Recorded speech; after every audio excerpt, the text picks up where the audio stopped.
everybody, and welcome to this course about creating lightsaber battles using the open source software Opentoonz. If you're interested in following the entire course, you can find it on Skillshare or on Udemy. There's a link in the description. In the previous video, we have made a simple animation using a lightsaber. We have two columns, one with real feature footage and one with the lightsaber.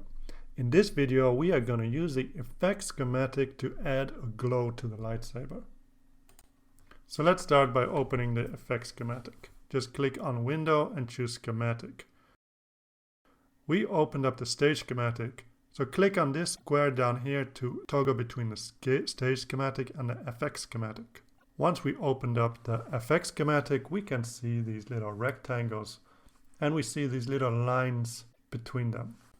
We have the two columns and they lead to the X sheet, and the X sheet leads to the output.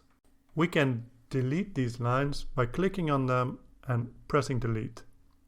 Or we can even insert an FX by right clicking and choosing insert FX and then selecting the FX you want. We have all sorts of effects, for example, distortion effects, blur effects, and many more.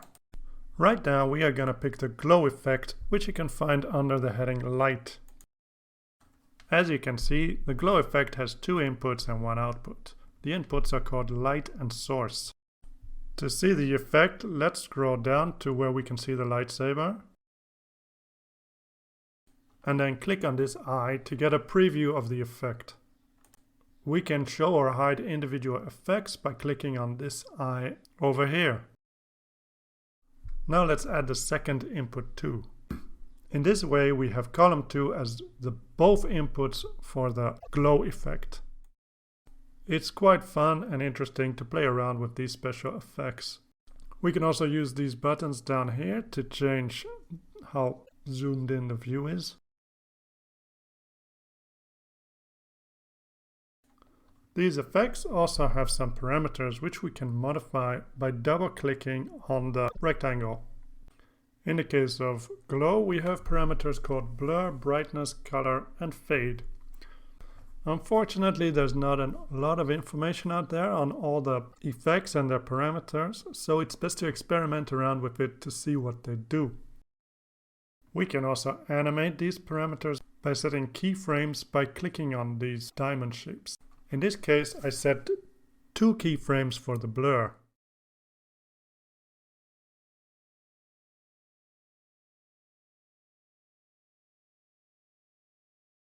As you can see, now the blur is going from very blurred to a little blurred by the time it reaches the second keyframe.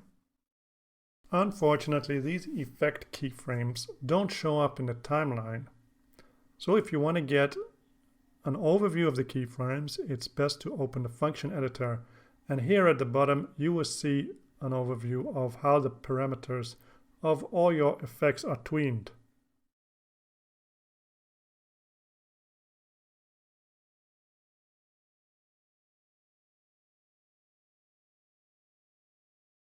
So that provides a quick overview of the effect schematic.